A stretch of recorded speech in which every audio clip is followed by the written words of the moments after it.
I'm Chosen Architect, and this is my modded adventure.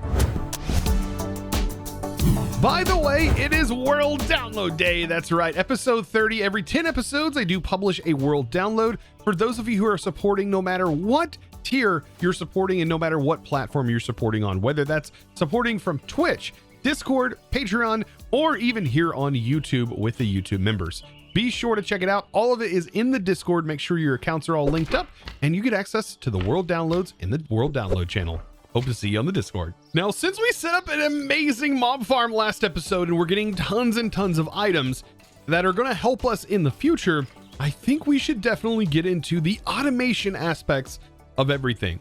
Definitely diving into the tech part of this mod pack. We've done a lot of magic thus far, including Apotheosis. Last episode was definitely magic based, and the last two have definitely been magic based. But we're going to get into automating with refined storage a bit more, diving deeper into all of the automation things and automating industrial foregoing, which is going to be very helpful considering that I've already ran out of space since last episode. Like immediately after ending the episode, we already ran out of space for our experience, and it'd be nice to have a infinite container almost to be able to store those things in. At least I think it would be. I was also thinking it would be kind of nice to have this set up in maybe a different building. And I do have the space now because this corner right here, I made some stairs that lead up. And you know what that left? That left a giant hole that could be filled right here where these trees are at. So I'm thinking about building another pillar like this, but right here. And that is going to house our industrial foregoing machines. All of these things and our automations that we're going to set up. So without further ado, let's get the building process started.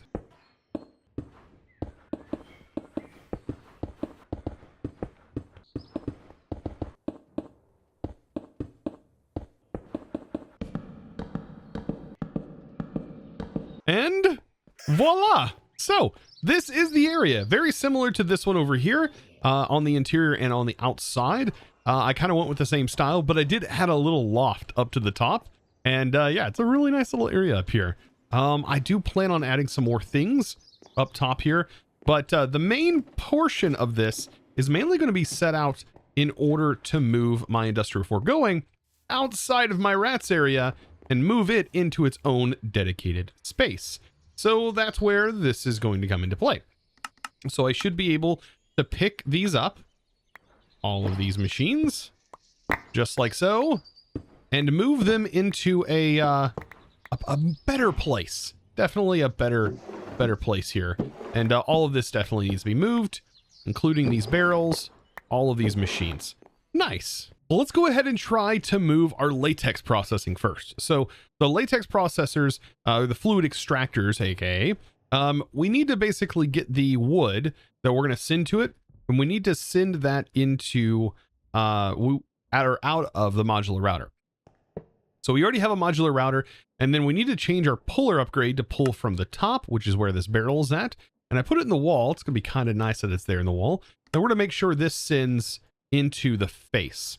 So now it's going to pull in logs from up here and it's going to place them. So let's go ahead and grab any log. Acacia log is the best, so let's go ahead and use it. So there it goes. So now it placed an acacia log.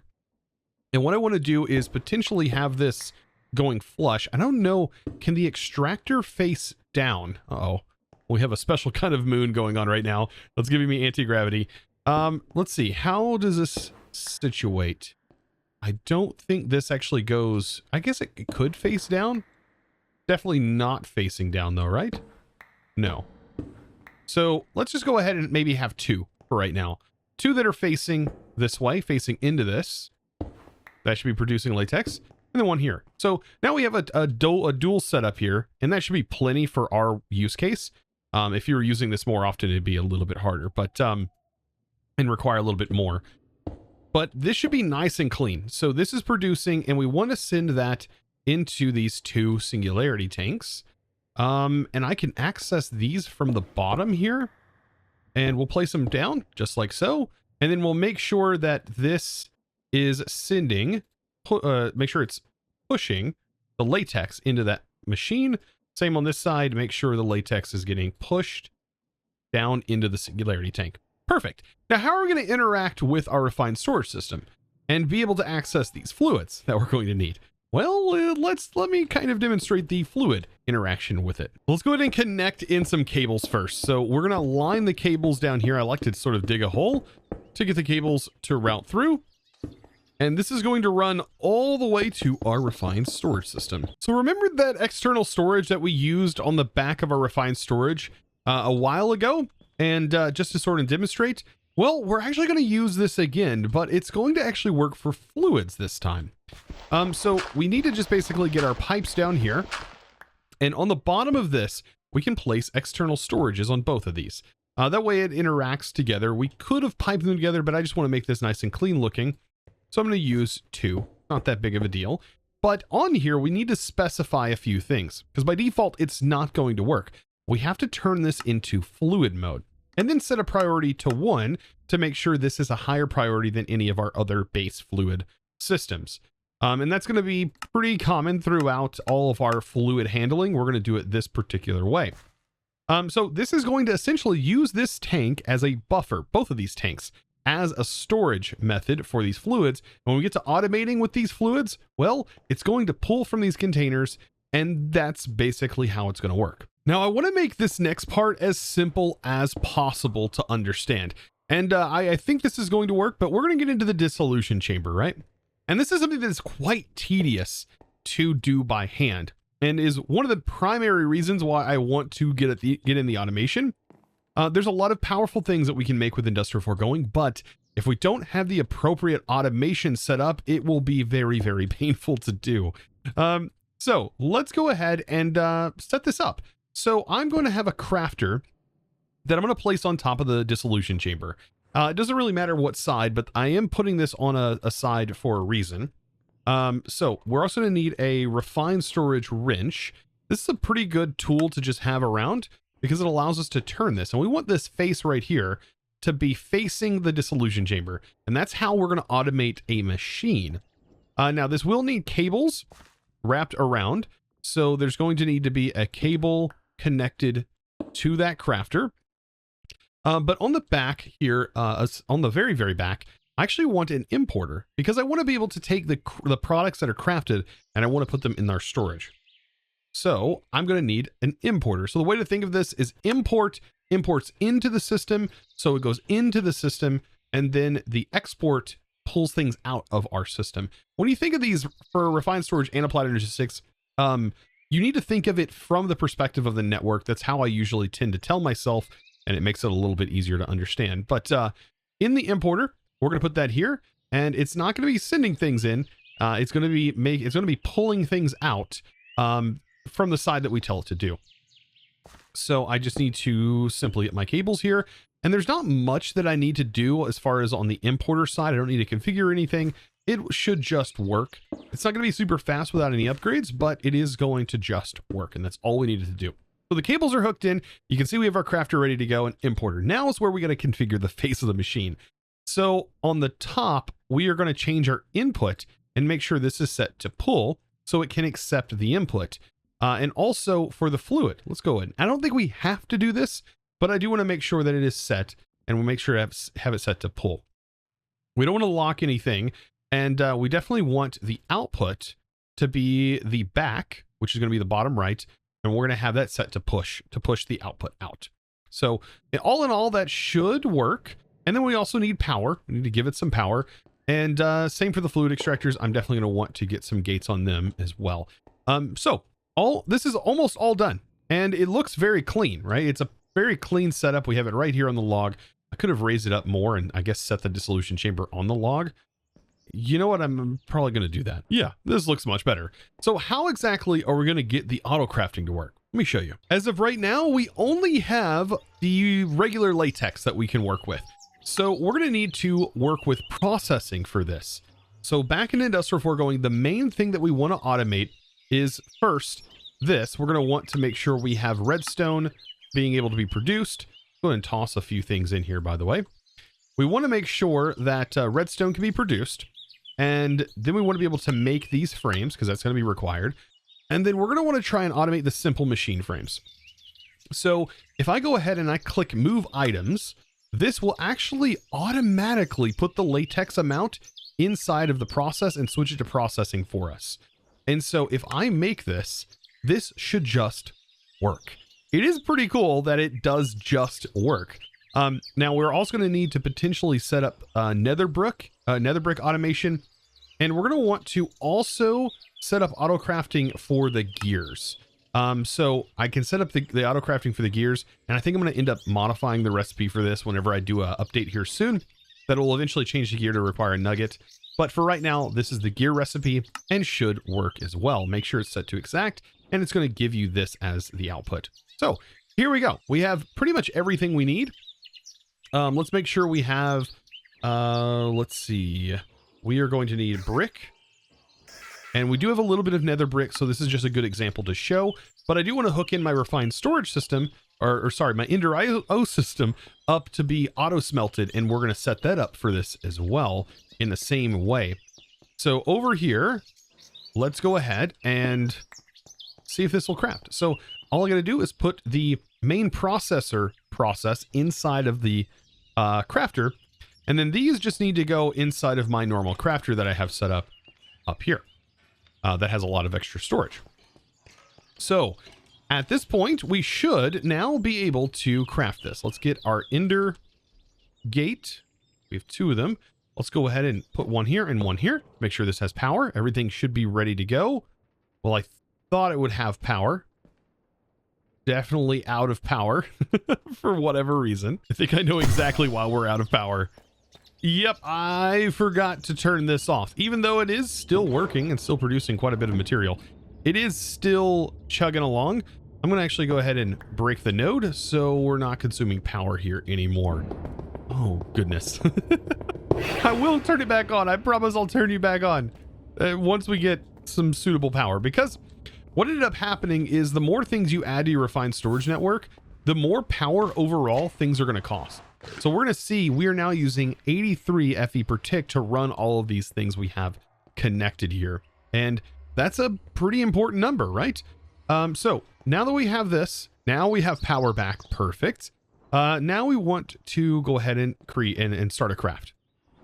So from industrial foregoing, let's go ahead and craft our machine frame. And we can actually watch this happen. So it's going to send it in and send the fluid from here, by the way.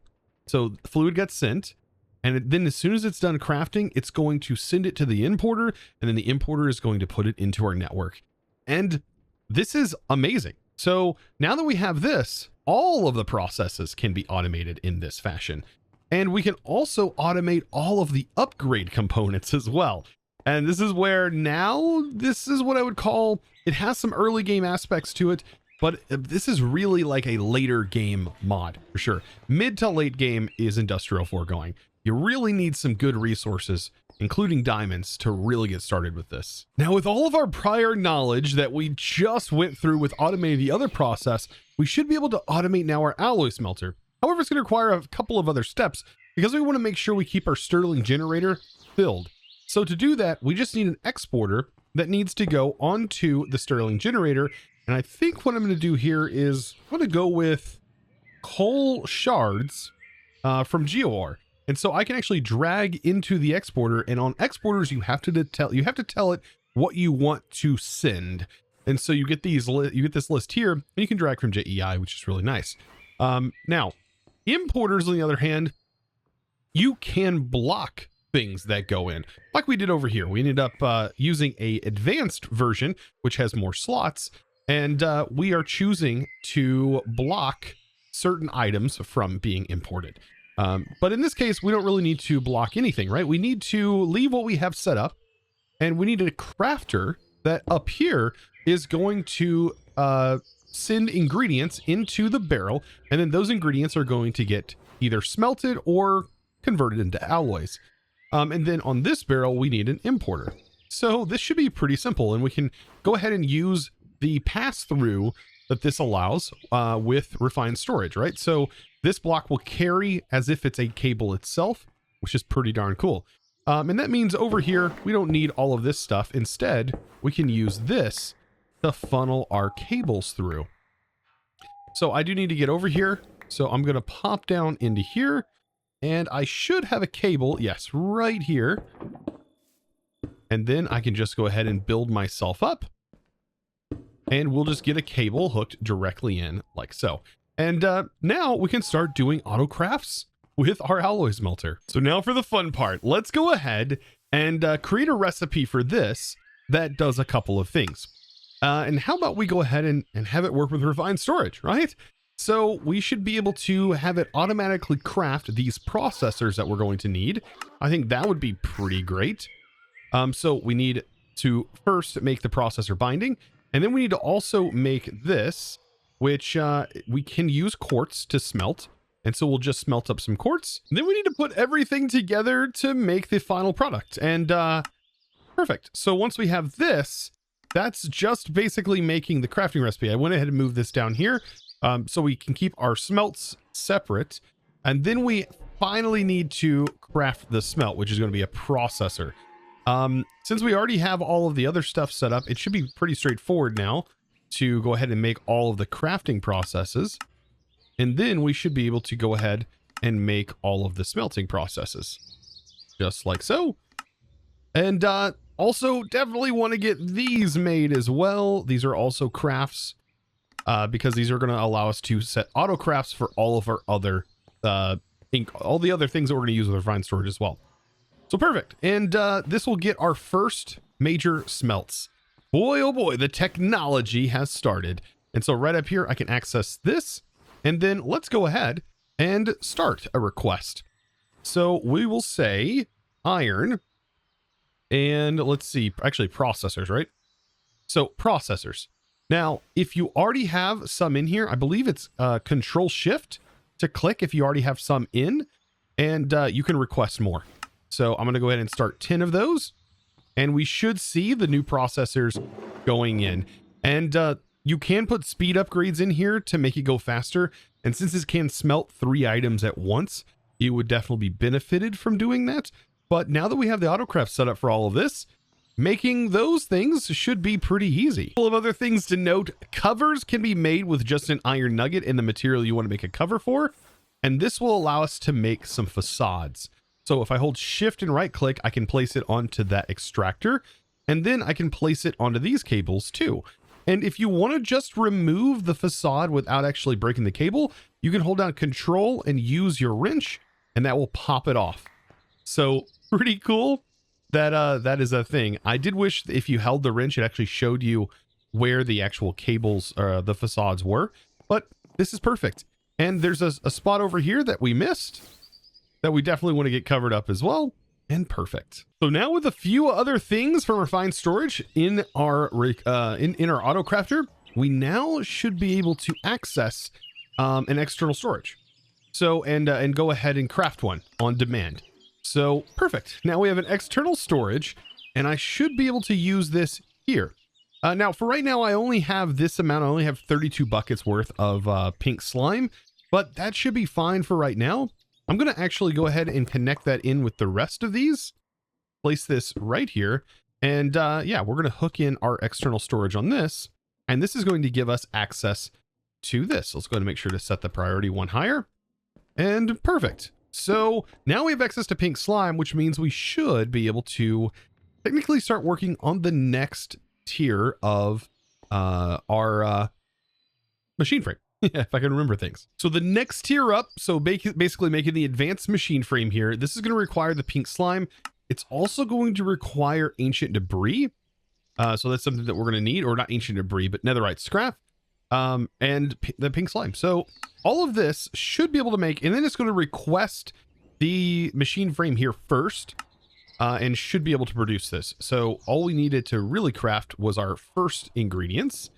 And now, if I go ahead and request this, we'll see that it will fire the first one first. It'll do this pattern first, and then it will run this one. And let's go ahead and craft like 2 of these, right? So in here, and we'll go to industrial. Let's go ahead and make 2 advanced, because that means it's going to need to craft the simple technically first. Since it already has a simple machine frame, it's going to do this process first. But then it's going to continue to make the next tier. So just like that, you can see that it is making the initial one first. So the simple. So man, there's a lot of auto crafts that I'm going to need to get in place to make everything sort of run smoothly, but it is really nice that we have access to this. Now, as far as industrial foregoing goes, I really want to get all of these higher tier upgrades set in place. And so these are going to require like glass panes and a couple of other things to be automated. That's one good thing that about industrial foregoing is it really gives you a lot of things to definitely automate. Things you want to get automated and need. And the first thing I want to upgrade after making all of the speed upgrades is, well, the dissolution chamber to make this a lot faster. So now that we also have that machine frame, the advanced one, we can actually make something that holds 65,000 buckets. It's not infinite or the max int right here, which is the 2 billion, but it's pretty good. And I think this is going to be a really good substitution for the way that we're currently storing our XP from our incredibly fast mob farm that we set up last episode. So yes, all of this does have a purpose, and I have worked my way towards this one thing for this one goal to be able to store tons and tons of experience, because this ended up getting filled almost instantaneously. It did not last very long at all. So let's go ahead and break this and instead replace it with this.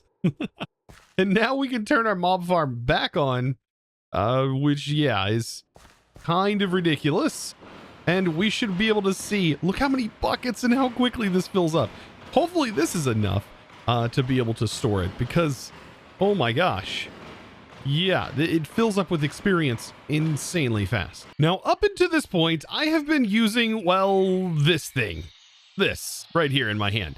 I've been using the scry, the enchanter's eye, which is using a scry to access my storage. But I don't really need to do that, and there are better ways of doing this. And it will allow us to use a hotkey, just like we can use a hotkey to open up our crafting grid that is inside of our slot here. We can also do the same thing, but instead open up our storage. And our range is going to be limited for now, but it can be expanded up to infinite and even cross-dimensional. So how do we do this? Well, I need to go ahead, and now that we have all of this stuff set up for auto crafting, we should be able to easily make this. I'm going to show you a cool little trick as well. So one of the things we're going to need is a wireless transmitter. Now, if I don't have any of these items, you can see right here, I'm missing the machine frame. And if I go ahead and set up a craft for that machine frame, I know this seems a little bit odd right now, but once you have everything set up, later on down the road, it'll be pretty easy to do. Let's go ahead and place this in here. Now that we have this, and if I don't have certain ingredients in, such as these quartz, I can go ahead and hold down Control and click the plus, and it's going to pull up the auto crafting menu for me, and it's going to automatically request the exact amount that I need to complete this craft. And so there it is. All of the items should technically be there. It looks like it did go ahead and this is a problem sometimes that happens is, well, it needed it for the machine casing as well. And so it ended up using what I initially set out to craft, but you do it a couple of times and there we go. So if you don't want to just immediately set up an autocraft for something, you just want it now, or maybe it doesn't really need to be auto-crafted. It's like a one-time thing you're ever going to craft, such as this, then bam, there we go. We have it. And you can use that little trick, which I think is awesome. Now, along with this wireless transmitter, we're also going to need a wireless access, but I'm going to use this. This is a wireless crafting grid, and it can go in my curio slot. So it's basically the same sort of process, right? We need a crafting grid, a wireless one to be exact. So let's find it. It's always so painful that all of that is like that. But there we go. So we'll end up getting this. Got to get a regular grid and then turn it into the advanced version. And this is just a good example of using this a lot, right? So there's the grid. And with us having the grid, we should be able to make this. You can see though, but it needs a crafting table. So we can go ahead and quickly craft a crafting table. And this just makes it really nice, really convenient. So yeah, we should now have just about everything. Let's go ahead and get those items requested. And then this we should have, I'm pretty sure I just made the terminal, right? Or the grid. And we can put that in there. And now we have a regular crafting grid. And last but not least, the wireless crafting grid. Now, I don't have a way of charging this just yet, outside of just a regular charger that we have over here. So I think that'll be something that we work on next episode. I think getting power better is going to be really, really nice. So let's go ahead and just set this up by default. So let's get rid of the scry. We don't need this thing anymore. This is 100% gotta go, right? And we don't need this, the eye that was linked to it. Instead, what we can do is place this. So a wireless transmitter. Now by default, it's only 16 blocks, but we can put some range upgrades in here to extend that significantly. And there's actually some really nice range upgrades that I'm going to explain in a minute. All we got to do though to get this to work is we got to shift right click on the controller, and that's going to link it. And now we can access that grid, and we still have the same controls. We can set this to JEI synchronized, auto selected, or two-way. I prefer two-way so I can type back and forth. But yeah, this is going to work perfectly. And we can put this inside of our curio slot. As of right now, I'm going to keep it in my inventory in my hand, simply because I want to be able to watch the RF go down. That way I know when to refill it. But like I said, next episode, we're going to work on more power, and we won't have to worry about that anymore because we will have access to some wireless charging, which is going to be super fun. Now, back to the range. That's kind of important, right? Because 16 blocks is not very far. We can go right over here and we can't access our storage anymore. And that kind of defeats the purpose, right? Whereas before we had quite a bit of range so long as this chunk was loaded. So there's a couple of different options. You can go with your regular refined storage range upgrade, and it's not super great. This will get you to a maximum of, I think, 40 blocks or 48 blocks, something like that, in your base, which is not very, very much. But we do have another mod that is in here that I think will help fix this. And I think we might need a better transmitter. So it's this right here. Reborn Storage gives us a better transmitter by default. It is going to require this, which is going to require some netherite, but it is ultimately an upgrade to our wireless transmitter. And I think by default, its base range is like 1,000 blocks or something. So it is quite a boost to have. So let's go ahead and make this thing. Now, aside from this, Reborn Storage adds a ton of other things besides this. So yeah, definitely worth getting into. And I hope we should be able to get into it. I think it basically gives you a multi-block crafter. So instead of using the iron crafters that we're using, you would basically have a big multi-block, and the speed on it can be very fast. Like you can craft things insanely fast. But either way, let's go ahead and make this, which is what we're working on now. So just by default, the advanced transmitter should have an increased range. Yes, by default, it's 1,000 blocks just by default. And that's without any range upgrades. So let's go ahead and see if we can't automate the crafting of our regular refined storage range upgrades. So range, we already have the base upgrade set. So we really just need this. And it only has enough slots for 4. So back into here, we can now craft 4. And I don't know if this, like how much extra this increases by for each, but it should be a bit more than normal. Yeah, 500 blocks per. So this will take you all the way up to 3,000 total blocks to be able to reach. So that's quite a distance around our base, I will say that. But it's not infinite, and there is a card that's infinite. We don't have the power for it just yet, though. And this, I believe, does cost, 100 FE per tick in order to use. So much nicer, right? So we can travel all the way out here, right? All around our base, and we still have access to this. And also, don't forget that you can set a hotkey to this. So you see, I don't have it selected. I just set up my hotkey, and if I hit Control E, it's going to pull this up. And if I hit Control F, it's going to pull up my regular crafting grid on a stick. Just in case we're somewhere where we need to craft something real quick and we don't have access to our grid. Hopefully in the future, though, that'll be solved. But for now, that's basically refined storage, auto crafting in a nutshell. It gets a little bit more advanced than this if you start to get into the redstone components and how to control those. But that's basically it. You have processes and you have auto crafts. And we're going to be using those quite a bit moving forward. So guys, with that, I hope you enjoyed today's episode. Hopefully you learned something new. If you did, be sure to click that subscribe button and give this video a good old thumbs up. I really do appreciate it. Guys, also check out the Discord, discord.gg/ChosenArchitect, and join the amazing crew of over 30,000 members today and growing every day for members like you. Thank you so much. And it's now time to thank the amazing supporter of today's episode. And that huge thanks is going to go out to Toasted. Thank you so much for your amazing support, by the way, over on the Discord, becoming a Discord premium member and supporting in one of the best ways possible.